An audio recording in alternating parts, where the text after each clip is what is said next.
We had moved next door in September of 2023. I'm doing laps around the building and I see this place, Exposure Studios, and I'm like, oh shit, there's a competitor literally coming right next door. I thought the same thing. We signed on what was going to be my dream, ready to open, and somehow the world connects me with your Instagram account. And I thought, wait a minute, same address. What is going on here? I literally thought someone was messing with me. Like, how, after all of this time, I think I have this great idea. How could there be a competitor in the same building? This is unbelievable. I went home and I told Nick, like, I am so screwed. This is not good. Yeah, I mean, I was like, fuck these guys.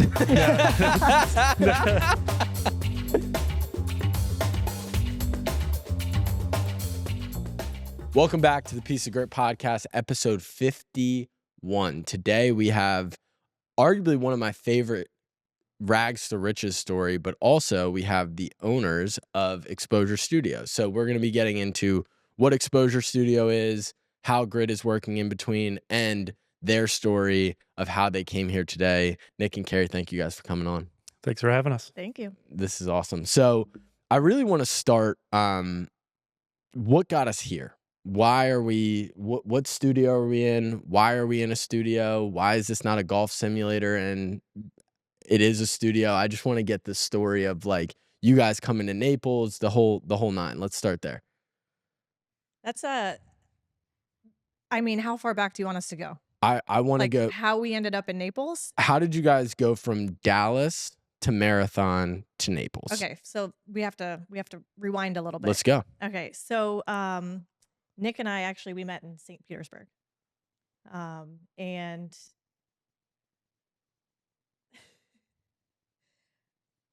it's gonna be interesting. Sorry. Okay, let's do it. We met in St. Pete, and I don't know how many years later. Okay, this is harder than I thought. I'm so sorry. I'm like, am I supposed to say something? I'm like, why can't I just talk? Okay, I'm so sorry. Let's vibe. Let's work. Where were you guys each separately before you came to St. Pete, and what brought you to St. Pete? Let's start there. Start there. Uh-huh. Okay, well, I'm from born and raised in Key Largo. Nick is born and raised in Buffalo, New York. And after college, I moved. I had one sister living in Atlanta, one sister living in Tampa. And so I decided to move to St. Pete to be close to a sister. And I fucking suck at this. You're doing great. Why am I Keeping so that nervous? in. Keeping that in. For sure.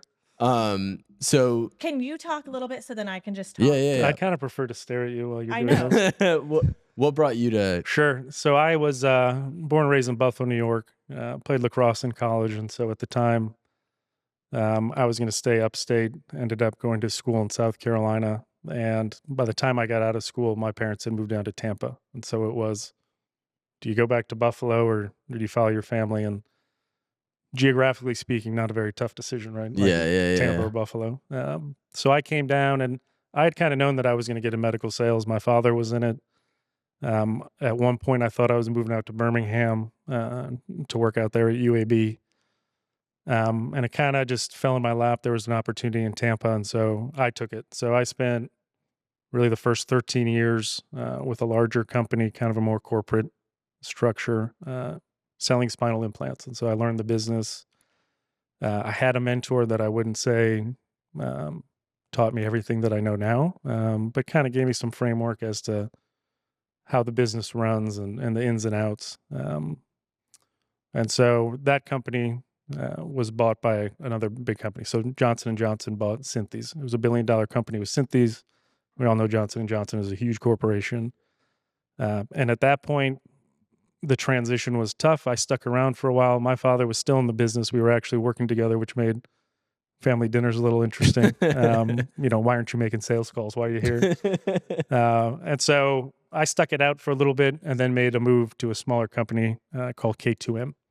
What was the allure of medical device sales? Like what sparked, obviously your father was in it, but like why was that kind of the career path as like a kind of entrepreneur focused person?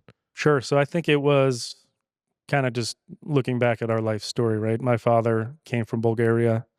They came through the church, so really had nothing. My mother came from a blue collar family. Buffalo's a very blue collar town.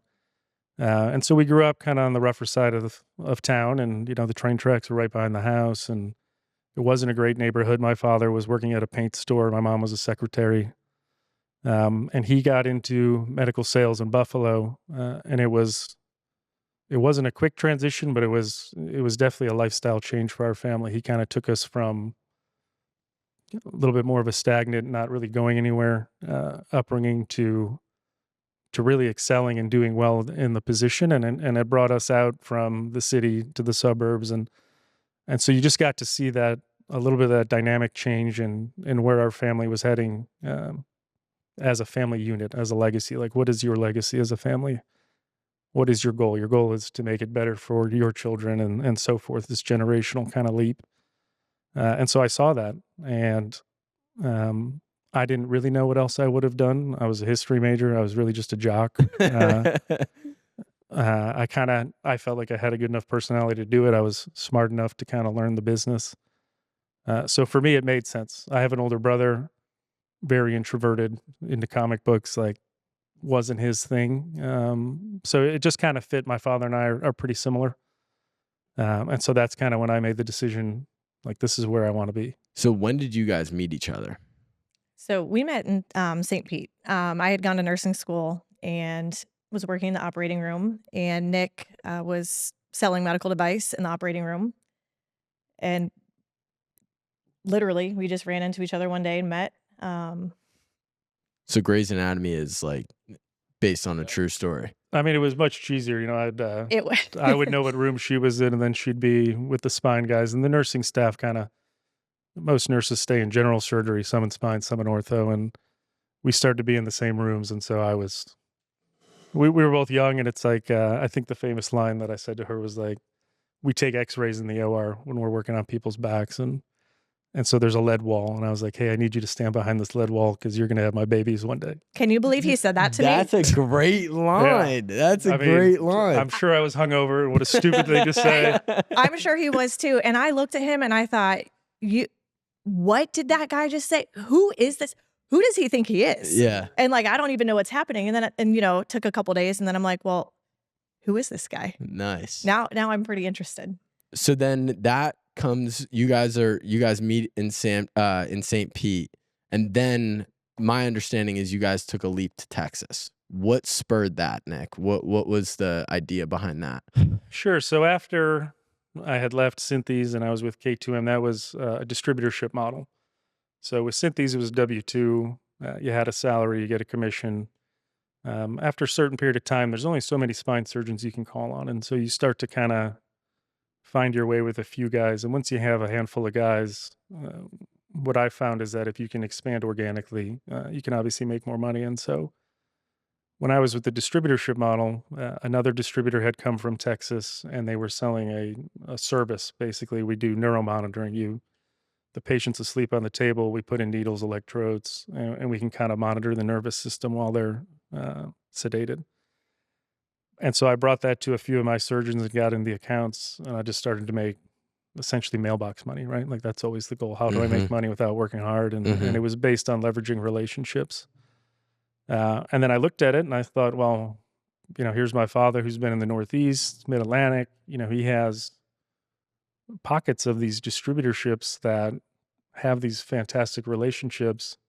If I could take this model and take it national, just think of the revenue potential, the opportunity. And there's a ton of red flags in that, right? And Carrie and I had lots of conversations. And I think if you're ever going to make a move or take a risk, if there's not red flags, it's probably not worth the risk. But there's also kind of that ledge you got to stand on and say, like, good chance this fails. And so we moved to Dallas. I had a business partner, and Texas itself is just a whole different animal.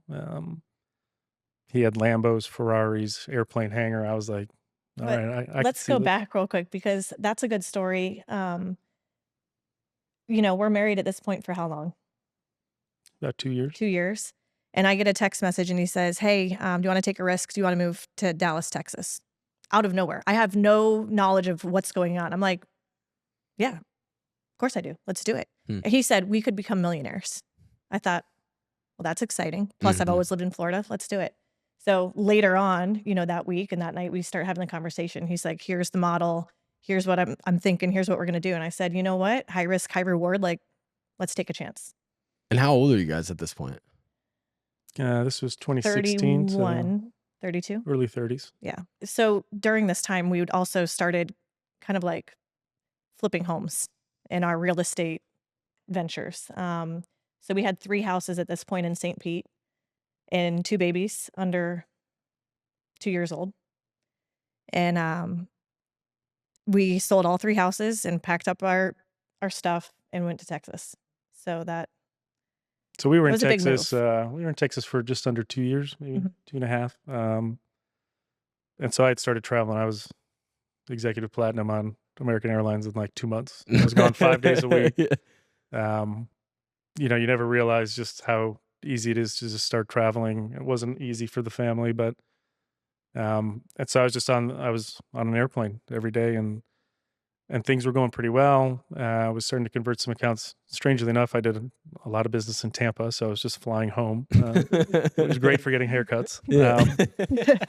But then it was Atlanta, Savannah, North Georgia, Penn State, and so started taking over a lot of business. And there's a few companies that provide the service that are billion-dollar companies. One of them, a company called Nuvasive. And so after about 1.5 years, we got the letter from their legal counsel and just said, we're going to sue you for unfair business practices. Essentially, you're doing something that's not kosher to us or doesn't seem right. And so I believe the statement from the gentleman in his suede pants from California was, I'm a hammer, you're a nail. I'm just going to hammer you until you're out of money. So 2019, my partner and I kind of had a conversation. We're like, hey, we can't take any more money. The Lambos were gone. The Ferrari was gone. The plane was sold. And so it was like. And how quickly were you on top of the world to now all of a sudden they're trying to bankrupt you? It was probably a matter of months. Yeah. I mean, I was, we probably got that letter. We ended up in mediation in downtown Dallas twice.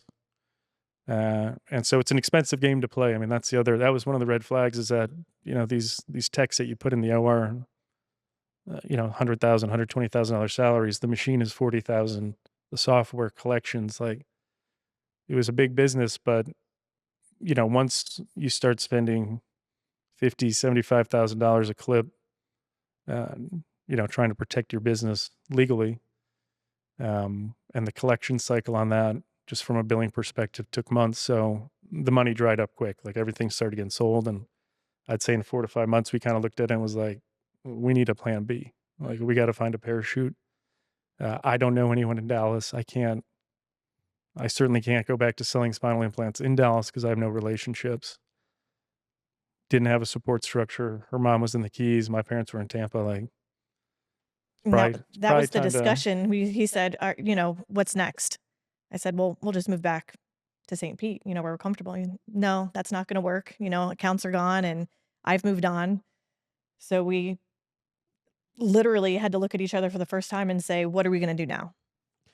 See, that's the interesting part. And this is why I love doing this podcast and having these conversations, because everybody wants to hear the story of success and they want to see it linear. They want to see, all right, I did this. I took this leap to Texas, and then I everything and more that I expected. We won X, Y, and Z, and it never actually really turns out like that. But I'm curious, newly married, what was, from Nick, your perspective, what was that conversation like? Were you, that couldn't have felt good, but how are you mentally coping with what was going on?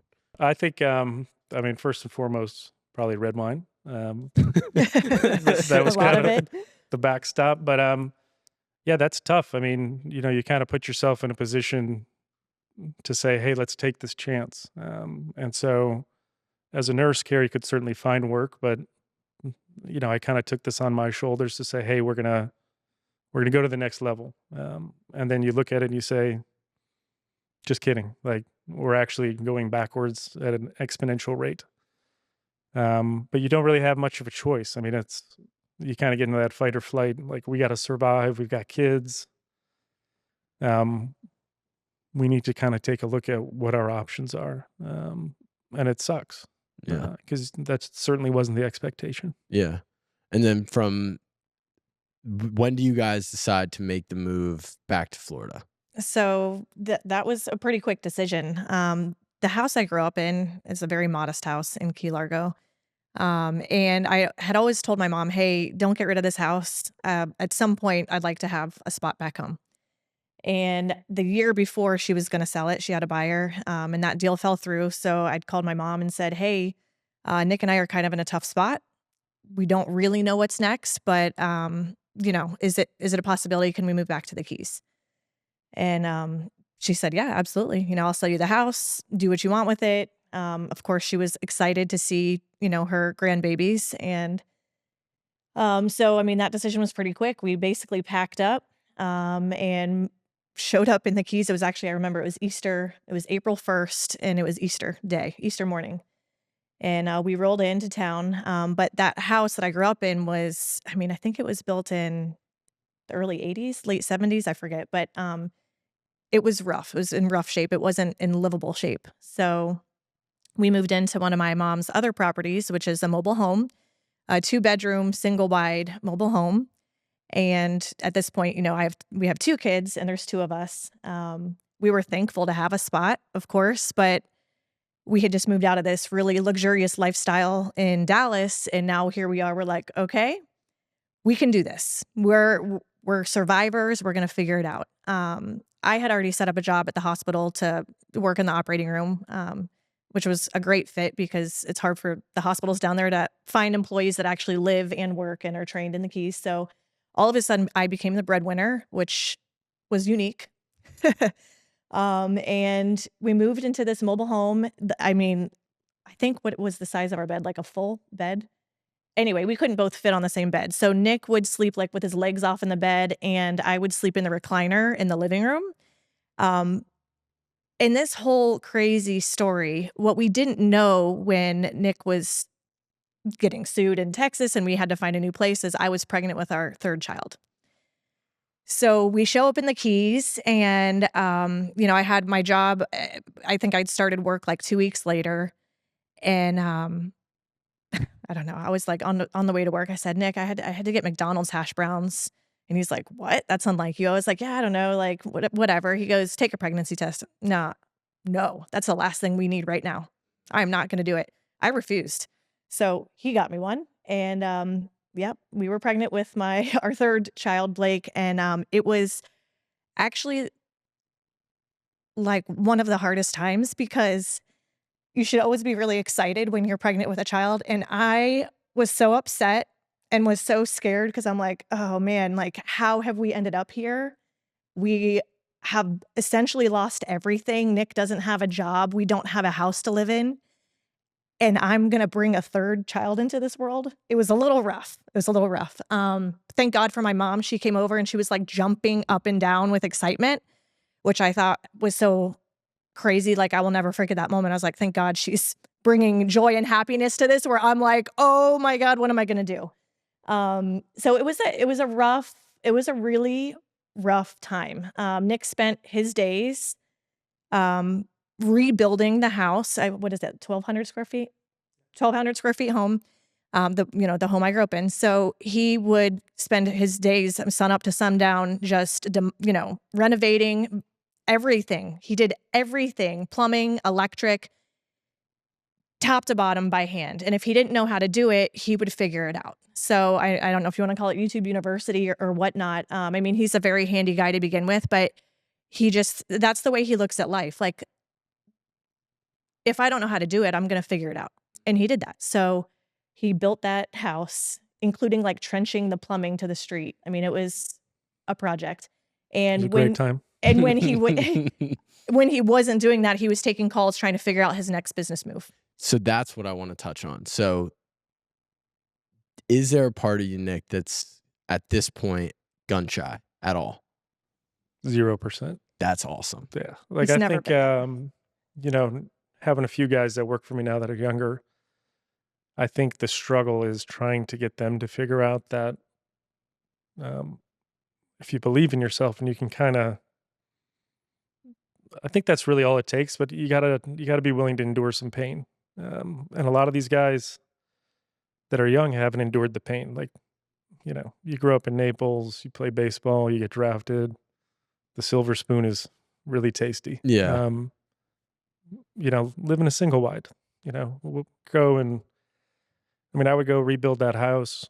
No AC, it's the Keys. It's 90 something degrees. I'd walk down to the marina just like covered in drywall dust And just jump and in just the walk bay. into the bay like there's people in swimsuits drinking, and then there's like this zombie. I mean, that, like, can you picture that? He was the fire that was building inside him. So this is like the perfect picture. Like, just completely to his last cell, exhausted from day after day after day of building and trying to create a safe space for our family, and just completely worn out and kind of like, what am I going to do? Just physically covered in construction debris, paint, what is it called? Spray foam installation, whatever we were doing. And he just takes his shirt off and just walks straight into the bay. Not like saying hi to the people on the beach, just like into the water, dunk, come back up, walk home. Just like, Yeah. I So don't know. I actually doubled down. I was like, okay. I had a buddy who was in St. Pete that did neuromonitoring as well. That company was based out of Dallas, and so we had kind of stayed in touch. And so I reached out to Alex and said, "Hey, man, like, let's grab coffee, let's grab dinner." And so I knew the profitable accounts that I had, and so like, what is the best way to start transitioning these over to Alex? And so we would. This is a little ridiculous. I went up to Homestead and I bought a Jetta, like a roller skate. Essentially, I'm a big We guy. call it the roller skate. So I still had a little bit of shred of self-worth and ego left. So I tinted the windows so no one could see me. And in the trailer, the shower, we used to joke, it was like when you put the money at the bank and it sucks up the tube. Like, Yeah. so I'm showering in the bank tube. He couldn't fit. Yeah. I mean, he couldn't fit in the shower. And I barely. would, I'd get in the Jetta and I would drive to Tampa. I'd get in the Jetta and I would drive to Savannah to transition that account. And that was 8 hours. I'd leave in shorts and flip flops. I'd bring a suit, but like I'd leave the Keys and it was 75, and I get to Savannah, it's like 38 degrees. Like I'm just traveling time zones. Yeah. And so when I wasn't doing work on the house, I was trying to grind it out and be like, how do I get this? I'd go to job fairs. I'd be one of two people at the job fair, the only person in a sport coat. Job fairs in the Keys are a little bit different than job fairs anywhere else. So they'd say, well, there's a assistant manager position for the night shift at the Hilton. And I'm like, why wake up? That's not what I do. Like, so it's tough, but I doubled down. I put in the work. I put in the effort. I got in that car and I drove that thing all over. I don't even think the VIN number was right. And so we were able to transition a few accounts: Atlanta, Gainesville, Georgia, Savannah. And so at that time, I was kind of trying to get back in the saddle, and a young neurosurgeon who had trained at UAB. And so my father was friends with the director of that program, was coming down to the Keys. They put on a Southern Neurosurgical Society meeting. And so he was coming down. We got together to talk about, the opportunity of neuromonitoring. And strangely enough, at that meeting, he resigned like the next day from his practice in North Carolina. And so I was like, well, shit, that's not good. But at that point, it was just one of the many targets I was chasing. And so I didn't realize it, but a month later, there was another society meeting down in Miami Beach, and we had stayed in touch. And so his father lived in Fort Myers, and he wanted to be closer to family. And so we got to talking, and I had got him some job interviews in Tampa, and he had the one in Fort Myers. And so he ended up wanting me to take the job in Fort Myers, and we were at the meeting, and I just said, hey, like, do you have a rep? I'd love to be your rep. And so he said, yeah, like, let's do it. And I had no idea. I thought I'd be, if we drive up to Naples or Fort Myers and cover some surgeries, come back to the Keys, go fish, like the house was done, Carrie was working, everything had kind of settled down. And I'd come up and I'd stay with him and his fiance and in his dad's condo on Barefoot Beach, and it was strange, but we developed a friendship, and it turns out that uh, I mean, he just blew up. Fantastic surgeon, got super busy, and now I'm going from living on airplanes to living in Naples while Carrie's with the kids in the Keys, and so that was kind of the next stage for us, was managing, another scenario where how am I going to go to Carrie and say, "Hey, I think we should move to Naples," and that I'm not sure if that conversation was harder than, "Hey, we need to leave Dallas," but it was close. Um, I mean, the Keys had great community. The family fit in. We had her mom. And here comes Nick chasing another business venture. Actually, at first, when you did ask me, I said, no. I said, I'm good. I'll stay here. I'll see you when you come visit. Kids and I will be here. Good luck. Have a good luck. But like, I have safety here. I grew up here. I have community. Like, I have just everything makes sense for me. And we had moved, so many, well, 2 big moves. And I just I didn't have it in me to do it again. I was taking calls. So I had help from my mom when I'd get called into the hospital. I couldn't do it again. I couldn't even fathom it. Then reality sunk in, because you would leave on Sunday nights and come home like Wednesday or Thursday. And I thought, well, hold on. I'm working full time. We have a newborn, a 3-year-old, and a 4-year-old, and I can't do this. Like, I literally can't do this. So let's do it one more time. He said, okay, all right. He's like, well, I found a house to rent. Do you want to see it? I'm like, nope. And It was a hard move. And for you, Nick, when you're managing the emotion of being somebody who has like a vision for what you want to do for your family and what you believe you're capable of doing in the world, which I think is one of the most, it's probably the strongest driver of highly successful people. It's like, I have this vision of what I can do in the world, how I can provide for my family. When you're having this, you get this little glimpse of like, okay, I think I can get back to where I was previously, or even above that. Where was your mind at that time of having to do that drive back and forth, and like, what was that like? Yeah, I mean, it brought me joy because I was back to what I had known, right? I mean, the the neuromonitoring company and flying around, like, that was a little outside of my wheelhouse at the time, but it became the norm. But I didn't really want to rely on other distributors to drive my business, right? It's always tough to rely on someone else to have the same drive, to have the same, to prioritize what you were trying to do. And so in this scenario, now I'm back in the driver's seat. Like, I can kind of control as much as I can control. Are we, is there marketing? Is there, what other things can I do? And I think the comfort I found it also is that I had been through a lot. And so I took what I had been through, and I didn't just kind of like, I didn't let it define me or maybe hold me back. I said, well, now I know how this part of the business works. Now I know how this part of the business works. Let me take what I was pretty good at, but elevate it. And so I think that was, for me, was coming to kind of a small town like Naples with a fantastic product. My product was a neurosurgeon, right? And he just did fantastic work. And so it was like, this guy elevates, I elevate. And that was kind of how I found that comfort, was like, we can drive this together. And he's a young guy. The funny thing is, now I'm older than just about every surgeon I work with. And it took time. I mean, obviously, it takes time to grow old. I'm doing it pretty well, fast. But I think that was kind of some of that comfort to say, hey, let's go. And naturally, in true Kobakov fashion, day one, sign security first, last on the rent, and COVID hits. And so they shut down all elective surgeries the day I signed the rental agreement. And I'm like, Carrie, so we have the tough conversation. We're going to move to Naples. We're going to do this. Okay, let's this is the next step. Let's do it. Sign the lease agreement. Do you want to see it? Not necessarily, but let's just make the move. Elective shutdown. Now, So his now business what is gone. goes through your brain then?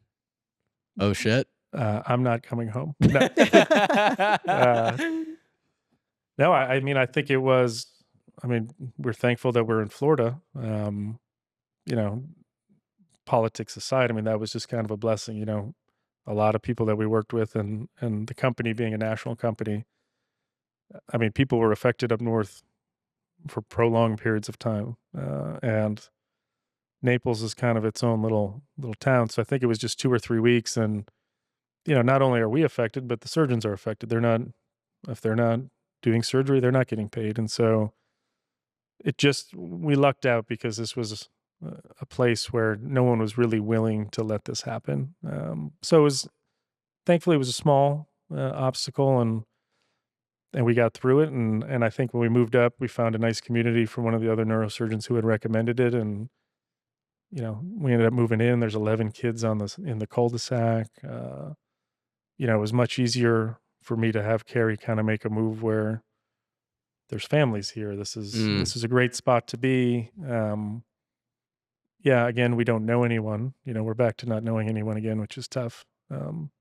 But everything else seemed to fit the mold. So I think that in terms of now all of a sudden, hey, you're in Naples, Carrie, you need to come. It was a little easier than saying, hey, we're going to move to Dallas. Like, I mean, much more comfort in it. Yeah. So I'm interested then, you guys moved to Naples. How quickly did you get that feedback of like, all right, we're going on a run. Like this is going to work? It took a little time, you know. There had kind of been an old guard in Naples. I had actually had Naples in my sales territory since 2004, but never really came down here. And so now that I was entrenched in the community and I start to be at the hospital, like when I was in Tampa, there were maybe 40 reps. And when I was here, there's maybe 3 or 4. And so you kind of look at that and you take all the things that you've learned and some of that hardship and you go, well, I can make a difference here. Like I know I can, I'm better than that guy. Mm-hmm. I'm better than that guy. You know, getting in the hospital system's a little bit of a struggle, but it just took off. I mean, some young guys moved to town. Had another gentleman who's up in Fort Myers that we started to develop a relationship and we started working together. And the next thing you know, now I'm working with 2 guys, 3 guys, 4 guys. And so things just started to build. And at that point, I mean, it was like, let's make a run here. And the whole time I was still doing, you know, the accounts that I had transitioned in Atlanta and so forth. So early on, I was still flying up there, and that was a little bit of a struggle to manage some of that during you know, that was a transition in itself, plus the transition in Naples. You know, a lot of irons in the fire. And so I know that being in Naples was going to be far more financially rewarding and productive for our future than traveling. And so I kind of backed away from the neuromonitoring piece and we just focused on it. And, you know, people always say, hey, we're in Naples. It's, you know, what is it? Heaven's doorstep. You know, well, you know what old people need? Spine surgery. Yeah. And so it's worked out. And it's interesting, right? Because we have the same.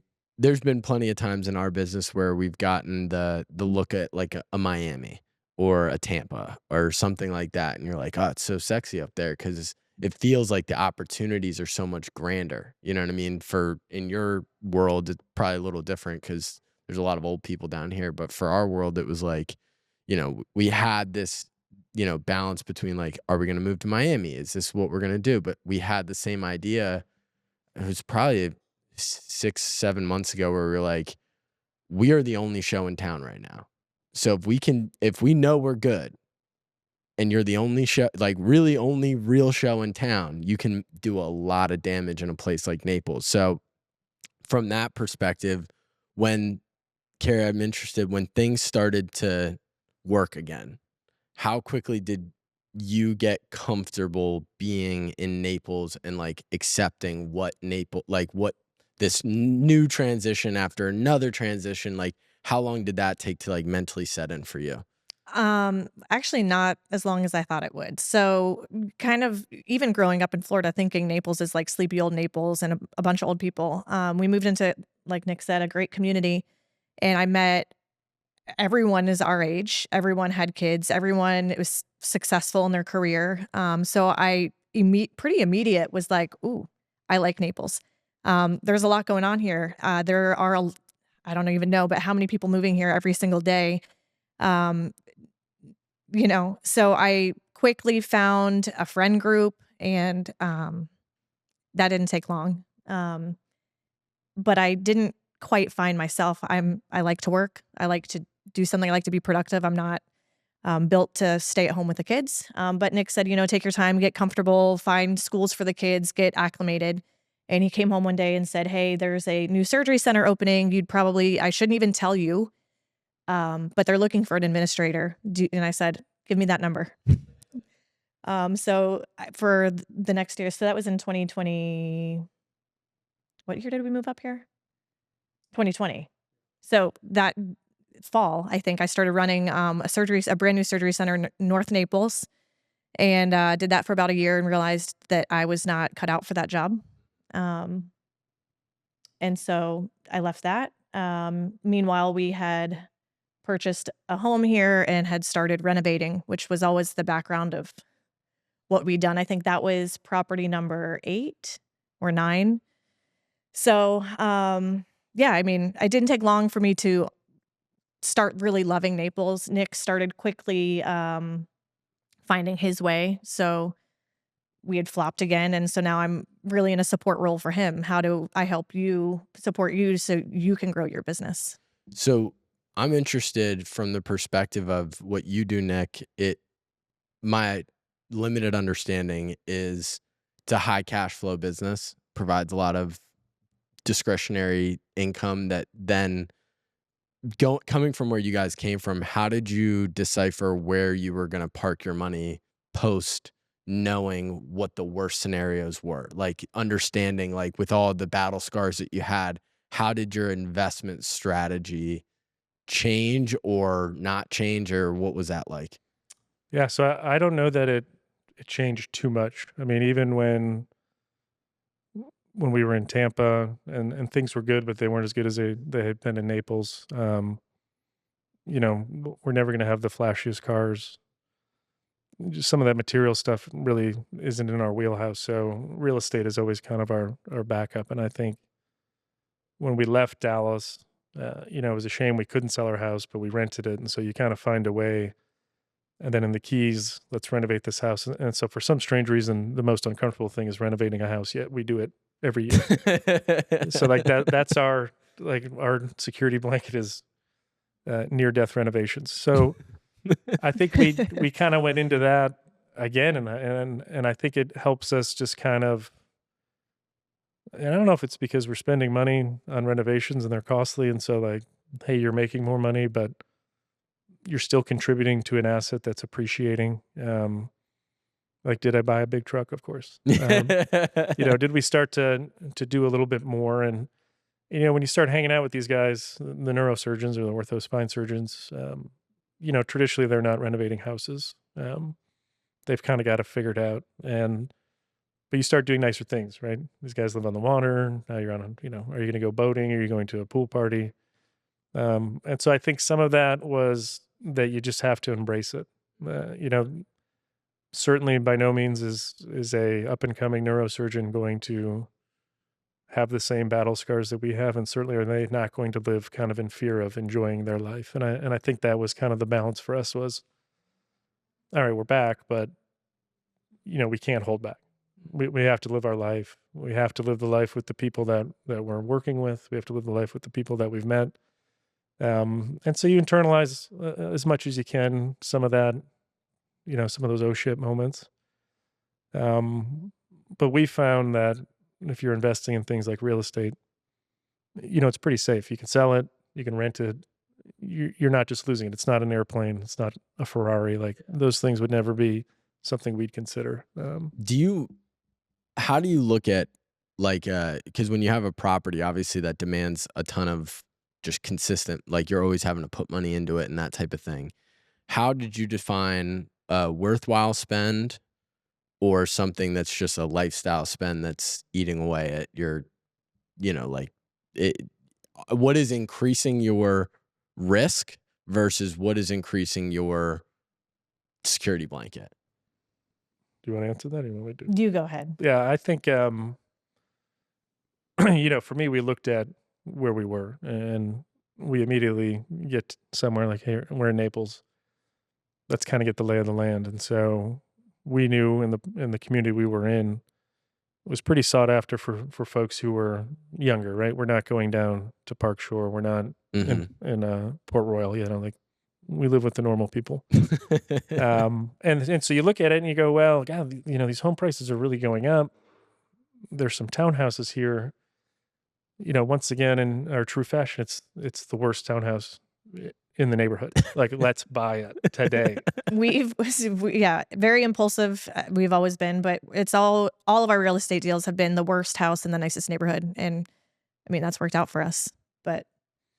So we did that. And to be honest, like sometimes when you look at it from a financial perspective, it didn't make a ton of sense. I mean, this is going on almost 3 years and the townhouse might be done in 2 months. Right. So we've just been paying for an empty shell. And I think as we transition to some of, okay, we're safe. We've got a business established, Carrie, what do you want to do next? And we looked at this space, kind of a similar scenario. I mean, this was over 2 years in the making. So you're kind of like, do they make smart decisions? I don't know. We've been paying mortgages on 2 different places for 3 years that haven't done anything. Most people would say that's not smart. Yeah. And I think we just look at it, we'll find a way to make it happen. And in the long run, this will be a good investment. It's just going to suck for a while. And that is perfect point to bring in where we are now. Because our story in terms of how we met, we had moved next door in September of 2023. And Ben's kind of whole pitch to us was, at the time, we're total virtual business. Ryan would come over to my house and sit in my like 8x6 home office, and we would just sit there, and that was our office. And Ben came around and he was like, look, you guys need to start acting like a real business. So let's get you set up in a real office. Like, you come down to work, there's a separation between work and home. And then probably, what was this, summer of last year, I all of a sudden, I'm doing laps around the building and I see this place, Exposure Studios. And I'm like, oh shit, there's a competitor literally coming right next door. Like, You know what's crazy? So I thought the same thing. And I don't know the exact date, but I'm like a week away from opening. Now, mind you, we bought this and I know the date, February 2nd, 2022. Okay. We signed on what was going to be my dream. And I thought, I was so excited leaving there that I go, oh my God, what have I talked Nick into? This has been like video productions. That was my first college degree. And I've always just been super creative in wanting to create and wanting to build community and all of these things. But here I am. I'm like, okay, we just signed on a pretty big deal, our first commercial deal. And I really don't know what I'm doing, but I didn't want to admit that to myself, to anyone. We just started moving forward in the process. But I remember so now we're fast forward to August 2024. And I'm like, okay, it's time. We're finally through construction, which was a bear and a big deal. And here I am, ready to open. And somehow the world connects me with your Instagram account. And I hear the song every time I hear Benson Boone. Do you know the clip I'm talking about? That's you in the podcast studio. And it was kind of like, this is where we started or something like that. Oh, yeah. That comes across my feed. And I thought, wait a minute. Same address. What is going on here? I literally thought someone was messing with me. Like, how after all of this time, I think I have this great idea. How could there be a competitor in the same building? Like, this is unbelievable. I went home and I told Nick, like, I am so screwed. Like, this is not good. I don't know. It probably took a couple weeks. And I think I'd messaged you or the account and said, hey, like, let's And actually my AV guy said, I see these guys outside. They were throwing a football. They wanted to see what's going on inside. I'm like, who was it? I need to know. Like, this doesn't sound good. And I you know, of course I'm scared at this point. Like, I'm just now putting this all together and I don't know what's going to happen. Anyway, that's how. And it was interesting because I've always built this business with like a vision that was like always punching up with my idea of what I wanted to be. And I always had this vision of like, we have a really big space. It's a creative studio. It's a destination location for people like that. And at this time, this was back when I was in the home office. And I'm like, this is way further than I could ever anticipate. And when we started kind of talking about what was going on, it clicked for me where I was like, I think this entire time being at Pure, going through all the ups and downs, and like we could definitely on a different podcast talk about like those stories. But I realized at a certain point, I was like, something crazy was telling me like all that work, all that time came down to like where you are right now. And then what are you going to do next? And that's when we started having conversations. And, you know, fast forward to where we are today. We're obviously in the studio. The studio's up and running. I'd be interested, Nick, from your perspective, what was it like kind of hearing about, you know, obviously Carrie's vision, and then all of a sudden you got these young 20-something guys that you're like, who the hell are these kids? Like, what was that? I'm very interested what your initial thought process was. Yeah, I mean, I was like, fuck these guys. I was like, I don't, you know, and I try to understand this, and we have conversations all the time about the studio, grit media. I mean, I live on handshakes, and I have an Instagram account, just figuring it out. I think I'm getting somewhere. And so Carrie would show me the videos and what you guys were doing. And it's just so far outside the box for me that it does sound like a good idea. You know, being a guy in his early 40s now, I'm like, oh, some young kids, like they're throwing a football. I'll show them how to play football. You know, they're hanging out with my wife now. But you kind of get in that mode of, you know, I wanted Carrie to follow her dream.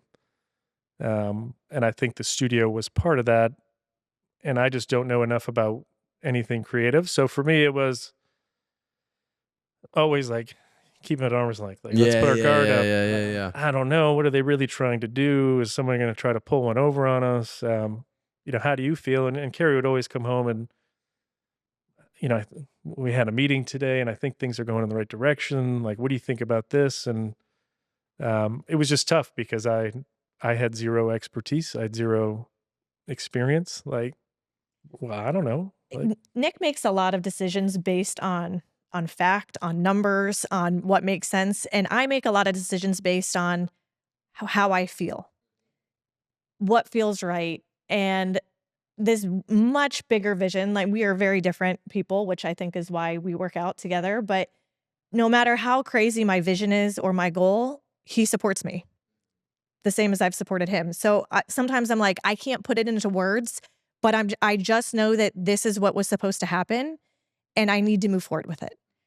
Just like when we bought the space, you know, it actually started where I was going to get the front half and he was going to get the back half for storage for his medical supplies. And I said, hold on. Nope. I said, I need the whole space. And he said, are you kidding me? I said, no, because I want to create a space for creators. This is a much bigger vision than I initially had. Okay. I said, no. I need to create a space that will attract the type of people that I want to be around. It didn't make sense. I had no business plan, not even on a napkin. I just knew that it made sense. And I said, can you please trust me? Like, I've trusted you a lot, so can you trust me? Okay, let's do it. Dump a ton of money and time and effort into this place. Meet you guys. And I'm like, I know I didn't open a podcast studio. Okay, I know that. But like, can you trust me? Like, I just get this feeling from these guys. I think this is the right path. And if you need to come to a meeting and see what I'm seeing, then come do it, because I just believe in this. And so I don't know. I feel like that's kind of the story of how we got here. But yeah, we make decisions very differently. So when I come home and I tell him, hey, this might be a great opportunity, he's like, who are these guys? What you got to be kidding me. throwing a kid's football around in the backyard. Like, what the hell are they doing? It's funny because at the time when this all started to come to be, at that point, it's very interesting because I knew the version of ourselves that we were at that point was not going to be able to do what I believed that we could do if we stepped into this opportunity. And in a real way, like, I am the type of person that for a very long time, I was the guy that was like, I don't know if Naples is the full opportunity here. I don't know if Naples can hold, like, can bring a demand that would actually move the needle in the business. Like, I'm not really sure. And it just over time kind of started to present itself. It was like, this is really the only move to make. We're in a, next door we were in basically a shoebox where it was like, now all of a sudden we have people coming in every single day. It starts raining. You can't film anything because you can't hear anybody. It was just like this very real progression of, I knew this is where we needed to go. And it was until we made that step in January that everything opened up. The second we put what we believed our value was in a space that you guys have, like, Carrie, you've crafted a magnificent space to be the home of creative people. That's when the vision actually really, Mike's over here on the back end just eating a Uncrustable, but it really opened up the world for us to be like, this is kind of what resonated me with about your story. It's like, you, through your period in the Keys, you didn't really know what it was going to look like, but you just had this like drive of like, I'm going to make sure that this works.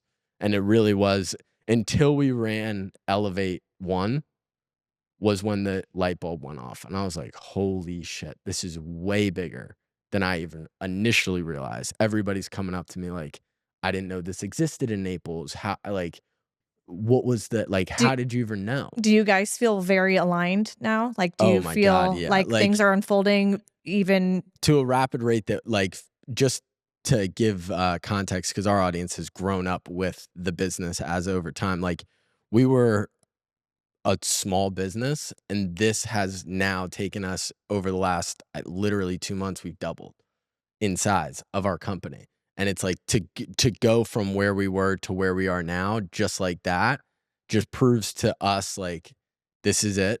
And it's the constant evolution of like, we know this is where we are right now, but then to be able to get to the vision that we all have of bigger, better, really becoming dominant here locally, it's like, you have to, it's this iteration of yourself. And it's this constant evolution of like, this is who I am right now. I have to kind of burn that self and step into this new version. And that's why, again, I wanted to have you guys on the show to talk about it. But also, it's just like, it's very cool to see this crash course where it's like, I did ketamine therapy a while ago, and it kept coming to me like, the breakthrough is right around the corner. And then we met like 3 weeks later. Yeah. And then ever since then, obviously things have been fantastic, and things have really stepped into what we know they're going to be and what they're going to continue to be. But for everybody watching, it's like, sometimes the step is scary as shit, and you kind of just got to lean in. And that's your guys' story through and through. So again, I'm very appreciative for you guys. I think you're going to hear a lot from Carrie's launching her new podcast next week, right? That's right. Carrie's stepping. Let me talk about that for a second. You come into the studio, these 20-year-old kids come in and are like, hey, great idea. We're going to run the studio.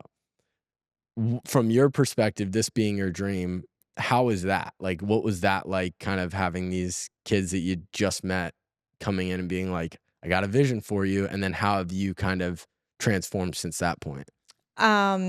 So when you guys approached me, I was doing this all alone, right? And I've always said, like, if people come, like, just even as a nurse, like, you should always have a solution. If you're coming to me with a problem, come with a solution too. So for whatever reason, the universe worked this way. I was a solution to one of your obstacles. I'm not even going to call it a problem, but you were looking for a space, you needed this. And, I'll just say the universe brought us together for that reason. So while I was like thrilled that, okay, I built this space for creatives and here's this group of guys doing something honestly cutting edge and new to Naples and they've got a great business model. I was also really crushed because I thought I had to like get out of my way from my own ego. I was like, I did build this space for everyone, but at the same time, I kind of felt like I was losing sight and I had lost kind of control of what I had built the space for at the same time. I don't know how to explain it, but December was really tough for me. So I don't even know if you guys know that, but there was tough conversation. I was like, what am I doing now? Like, where do I go from this? And I don't know. So I kind of had to just like stop and look around me and start following intuition, right? And I don't know if you guys know this, but like just being around you, you've taught me more than you probably think. I said, okay, this isn't bad. This is actually great for everyone. We're going to grow together, but what am I going to do next? So I just stopped trying to control all these decisions and just let life lead me. So, I don't know why I get so emotional. I'm sorry, but, I've linked up with some great, women here networking and have just put myself out there in a way that I never have before. And I'm going to be launching a podcast soon. I know nothing about podcasting, which is pretty funny. That I now am owning a podcast studio and I'm going to start a podcast. It actually makes no sense. And I love that because I don't know that life is supposed to make sense. But what I have known is since I've started trusting my gut, listening to myself, and just following universal cues that have been showing themselves to me, I keep opening doors. So that's my quest. I'm just going to keep doing what feels good, what challenges me, what's really scary, and kind of see what the next step is. So I feel like, I have these big ideas and big plans and they're unfolding if I just let them unfold. So yeah, really excited. And it's to give people, because this will be watched over time, the goal of this is not just to stop here. So we're in here. We just got rolling. Things are starting to grow, but this is going to get bigger. My personal vision, and I literally just talked about this with Jay's yesterday, is just starting to pick off each little unit one by one by one. Because my goal that I've always had is to build a creative campus, like a once in a lifetime creative campus to where people can come, they can create, and they can really follow. Most of the people that come to work with us at Grit, they're in this transition. They're in this phase of like, I've either run my business for a really long time, I just sold my business, I'm in this phase where I need the next thing. And I think media, especially this format of media, is where the world is going. And so to what you're saying, like that exact like calling of like, I just want to step into this new version of myself, that's what we hope to provide for everybody. It's funny when you say the creative campus. I remember the day I looked at you and I was like, Jamie, listen, like I wanted all of these units and each one can have a different theme. And I thought back, I'm like, this guy's going to think I'm absolutely crazy. And I love that you're like, that's brilliant. I'm like, okay, he's just as crazy as I am. Like I have these big visions of everything is about, in my opinion, collaborating and growing the community, the right community to lift whatever your vision is up. And that's big picture of what I want to do. Yep. It's just, how do we get there? Right. And through us, it's real estate. So I have the same idea. It's gonna be really fun. I'm excited. I appreciate you guys coming on the show. Your story is inspiring. I hope people can learn from this. And if you guys are paying attention, if you're in Naples, get used to us. We're gonna be around for a long time and we're only gonna get bigger. So I appreciate you guys coming on. Thank you again. If you guys enjoyed, please make sure like, subscribe, comment, share this with somebody that you believe would gain value from it, and we will catch you on the next episode.